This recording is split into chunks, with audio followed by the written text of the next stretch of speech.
Hey everyone, it's Kathy Cronin from Broaken Roads, and I'm here today for Amy Howard at Home to show you a transformation on these two end tables. These are hempen end tables from Wisconsin, a really nice set. They're a very flexible set for any home, and I'm excited to see how they're going to turn out today. I've sanded the tops completely down to bare wood, so we're going to be using these products here in front of me. I'm still debating with myself about the color on the base part yet. I can't decide between two different ones. I'm thinking of either Good Man Is Hard to Find or Lady Singing the Blues. And so I'm leaning towards the blue. That's one of my favorite colors anyway. We'll see what happens. But for now, we've got Clean Slate to take care of all the dust, grime, and oils, remove everything so that it's clean and ready and prepped for paint. And then I'm going to use a gel stain on the top, Amy's Hazel Mahogany, a very standard kind of warm brown gel stain, pretty much goes with just about every color. So this will look really nice on these tops. And of course, the one-step paint for the base. And then I'm going to use the Mind Your Own Beeswax on the base paint color. I like the wax on the darker colors if I don't go with a matte sealer. And then I'm going to use a matte sealer on the top, as well as probably just running over that with a nice cloth of Mind Your Own Beeswax. So let's get started. Well, Clean Slate definitely got its work out today. I went over these a couple of times, and it had not just dust, but a lot of like really sticky, kind of grimy feel to it. So after we're finished, I mean, this is what came off of this. It is so much better now. So all we have to do is wait about 10 minutes, and once this has been completely dried on both pieces, then we can get ready to start with the one-step paint. My pieces are ready to go. We're going to get started here. I think I'm going to start with the tops right now. And the first thing we're going to do is apply the gel stain in the Hazel Mahogany. I have decided to use a 2.5-inch chip brush. I particularly like this because it goes on better for me. I like the way it feels in my hand, a little bit smoother of a process. Everybody's different. This is my go-to when I use gel stain on tops that are rather large. So that being said, when you apply this, just remember that it doesn't have to be a sanded top. That's the neat thing about the gel stain, is that you can put this on any kind of a top. I really like the fact that it goes on easily, and if you want to get a different shape to it or like a little bit more depth into it, you can add another coat after the first one has dried completely. So that's a pretty awesome thing about this product too. To get started, I'm just dipping my brush into the gel stain, taking a little bit like this, and then I'm going to apply it on the top. I also keep with me just a damp towel in case I want to rub any off. This is going on really well. Very lovely. And then just apply it over the whole piece. Make sure that you're leveling out the application and let it dry, and then move on to the next step.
I finished with the gel stain on both of these tops in Hazel Mahogany.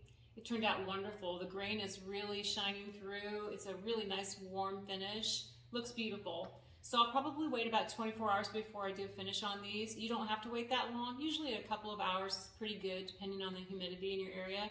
But for me, I just wait about 24 hours and then I'll do the finishing touches on top. So that will probably be a coat of matte sealer, and then I'll use Mind Your Own Beeswax over that for a nice sheen. So the next step we have is the one-step paint on the bases.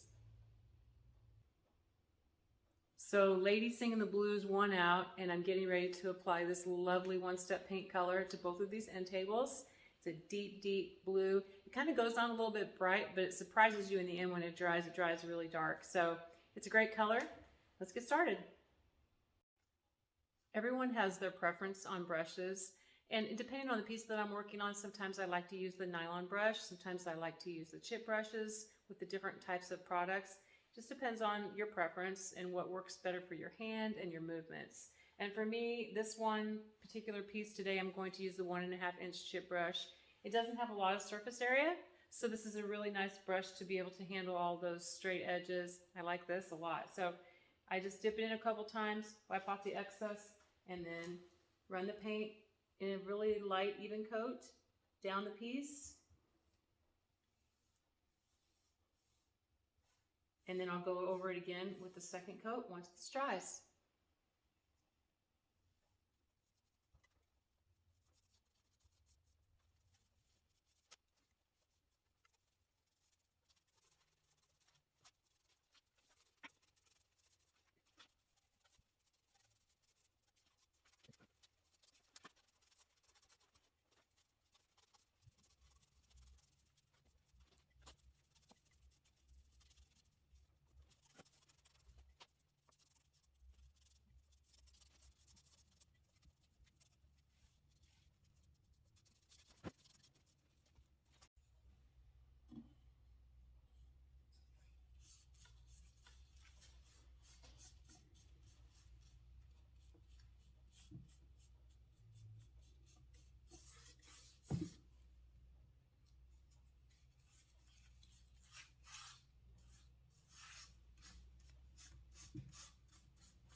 I've now finished with 2 coats of Amy's One Step paint in Lady Singing the Blues. Now remember, it does go on a little bit light, kind of bright, so don't let that frighten you when you first start applying it.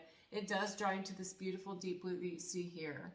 My next step is matte sealer. I'm going to apply this to the top of both of the end tables, and once that dries completely, usually about 20 to 30 minutes, but I like to wait a couple hours just to be safe, I'll go ahead and then do an all-over wax with my Beeswax on both of them to complete the process.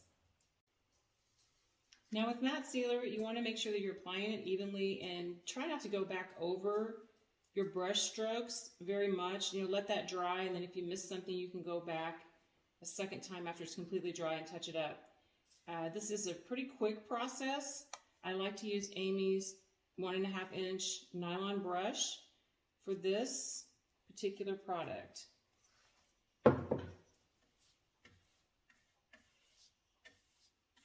As you can see here, it also goes on a little bit white and it dries clear.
I've finished applying a coat of matte sealer to both of the end tables, and now I'm ready for the final step, which is my Beeswax. Simple to use, it goes on very easily. Don't overdo it, don't put too much on there because then you'll spend a lot of extra time buffing later on. So you just want to take it and make sure that you shake it up a little bit because it tends to settle, and then there's like this kind of clear liquid across the top that if you don't shake and get it all mixed up, it'll come out first. So you just want to do that, and I'm going to put a little bit of it on a towel, on a clean dry rag, just like this. See, not much there. Probably about a quarter size worth. I'm going to run this around a little bit in my towel, and then I'm just going to start moving it across my piece. The painted areas first is where I'm going to start. And as you apply this, make sure that you're just not leaving a bunch of clumps on there. Run this over it, dries. Probably comes to tack in about 20 minutes, but fully dry in a couple hours. I tend to wait overnight on the wax to buff it because it makes it easier to buff. You don't have to wait that long. Just definitely, again, my preference. And it just goes on just like this. So the nice thing about it is when you're finished, it has a subtle sheen and it adds extra protection to your paint. You don't need to add Mind Your Own Beeswax over the one-step paint. It actually probably has its own built-in sealer, but I like to have it just as an extra layer of protection and that added sheen.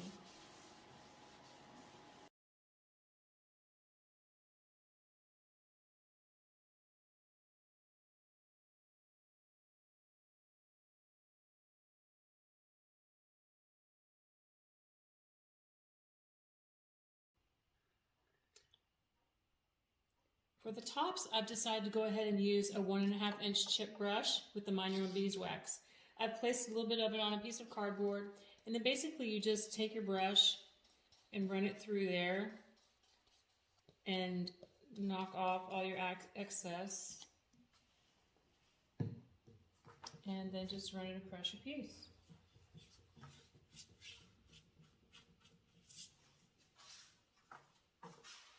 Again, don't get this too thick. You want to take your time applying it, but you don't want it too heavy because it will be a lot harder to buff out after it comes to tack.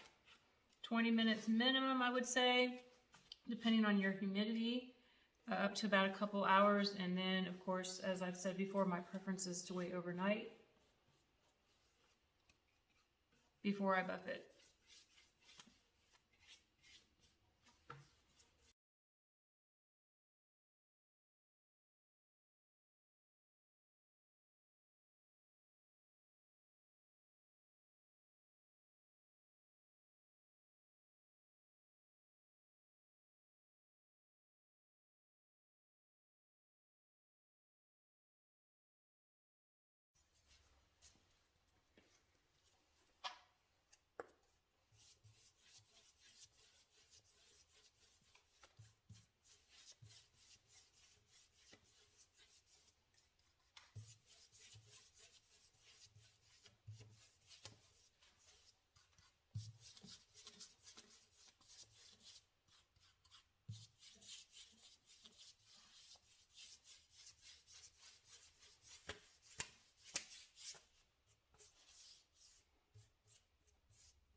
I went ahead and took a chance and buffed these today instead of waiting the 24 hours that I normally do.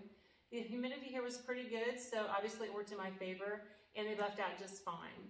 The tops are real smooth with just a nice little sheen to them, and of course the same with the base and this beautiful color Lady Singing the Blues. Again, remember it goes on kind of bright, but it does darken as it dries. So these turned out great. I can't wait to see them in a new home. Thank you so much for your time today. Y'all have a great week.